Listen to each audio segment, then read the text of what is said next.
ಏನೇ ವ್ಯತ್ಯಾಸಗಳಿದ್ದರೂ ಸಹ ವ್ಯತ್ಯಾಸಗಳನ್ನು ಸರಿಪಡಿಸ್ತಕ್ಕಂಥ ಶಕ್ತಿ ನಮ್ಮೆಲ್ಲರಲ್ಲೂ ಕೂಡ ಇದೆ. ಹಾಗಾಗಿ ನಾನು ಕೂಡ ಇವತ್ತು ದಾವಣಗೆರೆಗೆ ಬಂದಿದ್ದೇನೆ. ನಮ್ಮ ರಾಷ್ಟ್ರೀಯ ಪ್ರಧಾನ ಕಾರ್ಯದರ್ಶಿಗಳು, ರಾಜ್ಯದ ಉಸ್ತುವಾರಿಗಳಾಗಿರುವಂತಹ ರಾಧಾ ಮೋಹನದಾಸ್ ಜಿಯವರು ಕೂಡ ಬಂದಿದ್ದಾರೆ. ಎಲ್ಲರೂ ಕೂತು ಖಂಡಿತ ಅದನ್ನು ಬಗೆಹರಿಸ್ತೇವೆ. ಇದನ್ನು ಮುಂದುವರಿಯೋದಕ್ಕೆ ಬಿಡೋದಿಲ್ಲ. ಅಭ್ಯರ್ಥಿ ಘೋಷಣೆ ಯಾವಾಗ? ಚುನಾವಣೆ ಘೋಷಣೆ ಆಗಿಲ್ಲಲ್ಲ, ಚುನಾವಣೆ ಘೋಷಣೆ ಆಗಿಲ್ಲ. ಆಮೇಲೆಲ್ಲ ಕೂತು ಚರ್ಚೆ ಮಾಡ್ತೇವೆ. ಇವತ್ತು ಕೂಡ ಯಾರ್ಯಾರು ಆಕಾಂಕ್ಷಿಗಳಿದ್ದರು ಅವ್ರನ್ನೂ ಕೂಡ ಭೇಟಿ ಮಾಡಿದ್ದೇವೆ. ಅವರ ವಿಚಾರಗಳನ್ನು ಕೂಡ ನಾವು ತಿಳಿದುಕೊಂಡಿದ್ದೇವೆ. ಹಾಗಾಗಿ ಇವತ್ತು ಬಂದಿರತಕ್ಕಂಥ ಉದ್ದೇಶನೇ ಅದು.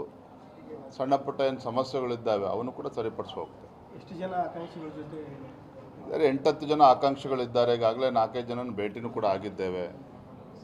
ಈಗ ಸಾಮಾನ್ಯ ನಮ್ಮ ಮಾಜಿ ಸಂಸದರಾಗಿರುವಂಥ ಸಿದ್ದೇಶ್ವರ ಅವ್ರನ್ನೂ ಕೂಡ ಭೇಟಿ ಮಾಡ್ತೇವೆ. ಅಲ್ಲೂ ಕೂಡ ಒಂದು 3-4 ಜನ ಆಕಾಂಕ್ಷಿಗಳಿದ್ದಾರೆ.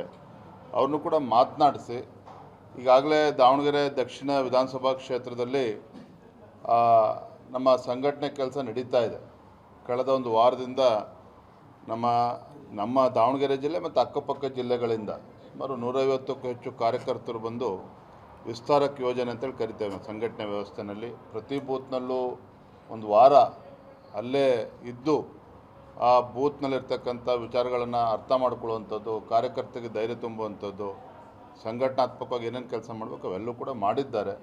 ಎಲ್ಲವೂ ಕೂಡ ಸರಿ ಹೋಗ್ತದೆ ಅನ್ನೋ ಸಂಪೂರ್ಣ ವಿಶ್ವಾಸ ನಮಗಿದೆ. ದಕ್ಷಿಣ ಕ್ಷೇತ್ರ ವಾತಾವರಣ ಹೇಗೆ ಸರ್? ವರದಿ ತಗೊಂಡಿದ್ದಾರೆ. ದಕ್ಷಿಣ ಕ್ಷೇತ್ರದ ಗೆಲ್ತಾರೆ ಹೇಗೆ? ತೆಗೆದುಕೊಳ್ತೇವೆ. ಗೆಲ್ಲೇಬೇಕು ಅಂತೇಳಿ ಪಣ ತೊಟ್ಟು ನಾವೆಲ್ಲರೂ ಕೂಡ ಹೊರಟಿದ್ದೇವೆ. ಕ್ಷೇತ್ರದಲ್ಲಿ ಕಾರ್ಯಕರ್ತರಿಗೆ ಒಂದು ರಣೋತ್ಸಾಹ ಇದೆ. ಅದು ಸ್ವಲ್ಪ ನಮ್ಮ ಮುಖಂಡರಲ್ಲಿ ಸ್ವಲ್ಪ ಗೊಂದಲ ಇರ್ತಕ್ಕಂಥದ್ದು ಸತ್ಯ. ನಾನು ಮುಚ್ಚಿಡ್ತಕ್ಕಂಥ ಕೆಲಸ ನಾನು ಮಾಡೋದಿಲ್ಲ. ಅಧ್ಯಕ್ಷನಾಗಿ ನಂದು ಕೂಡ ಜವಾಬ್ದಾರಿ ಇದನ್ನು ಎಲ್ಲ ಕೂಡ ಸರಿಪಡಿಸ್ಬೇಕು ಅಂತೇಳಿ. ಹಾಗೆ ಸರಿಪಡಿಸ್ಬೇಕು ಅನ್ನೋ ನಿಟ್ಟಿನಲ್ಲಿ ನಾವು ಕೂಡ ಬಂದಿದ್ದೇವೆ.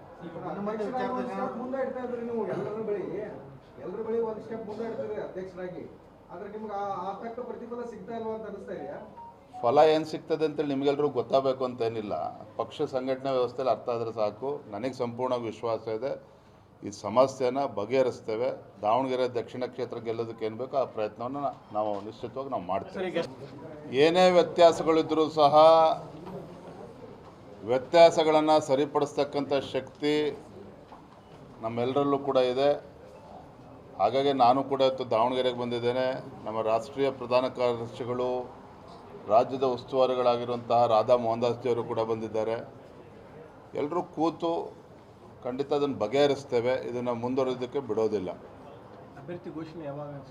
ಚುನಾವಣೆ ಘೋಷಣೆ ಆಗಿಲ್ಲಲ್ಲ, ಚುನಾವಣೆ ಘೋಷಣೆ ಆಗಿಲ್ಲ. ಆಮೇಲೆಲ್ಲ ಕೂತು ಚರ್ಚೆ ಮಾಡ್ತೇವೆ. ಇವತ್ತು ಕೂಡ ಯಾರ್ಯಾರು ಆಕಾಂಕ್ಷಿಗಳಿದ್ದರು ಅವ್ರನ್ನೂ ಕೂಡ ಭೇಟಿ ಮಾಡಿದ್ದೇವೆ.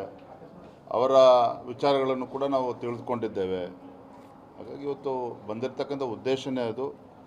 ಸಣ್ಣ ಪುಟ್ಟ ಏನು ಸಮಸ್ಯೆಗಳಿದ್ದಾವೆ ಅವನ್ನು ಕೂಡ ಸರಿಪಡಿಸಿ ಹೋಗ್ತೇವೆ. ಎಷ್ಟು ಜನ ಆಕಾಂಕ್ಷಿಗಳ ಜೊತೆ ಇದ್ದಾರೆ?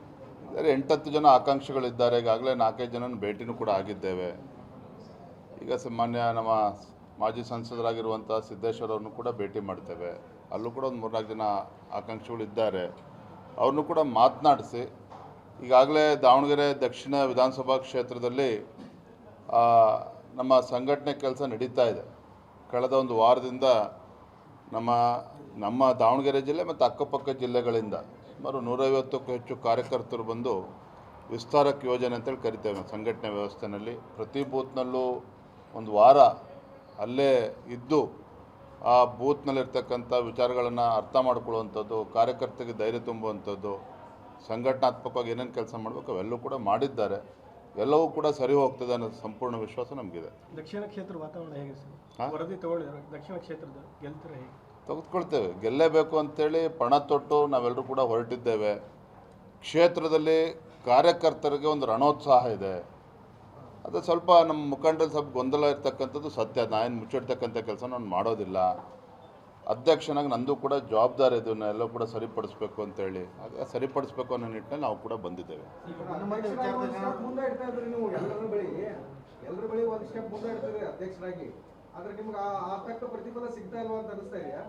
ಫಲ ಏನು ಸಿಗ್ತದೆ ಅಂತೇಳಿ ನಿಮಗೆಲ್ಲರೂ ಗೊತ್ತಾಗಬೇಕು ಅಂತೇನಿಲ್ಲ. ಪಕ್ಷ ಸಂಘಟನೆ ವ್ಯವಸ್ಥೆಯಲ್ಲಿ ಅರ್ಥ ಆದರೆ ಸಾಕು. ನನಗೆ ಸಂಪೂರ್ಣವಾಗಿ ವಿಶ್ವಾಸ ಇದೆ. ಈ ಸಮಸ್ಯೆನ ಬಗೆಹರಿಸ್ತೇವೆ. ದಾವಣಗೆರೆ ದಕ್ಷಿಣ ಕ್ಷೇತ್ರ ಗೆಲ್ಲೋದಕ್ಕೆ ಏನು ಬೇಕೋ ಆ ಪ್ರಯತ್ನವನ್ನು ನಾವು ನಿಶ್ಚಿತವಾಗಿ ನಾವು ಮಾಡ್ತೇವೆ.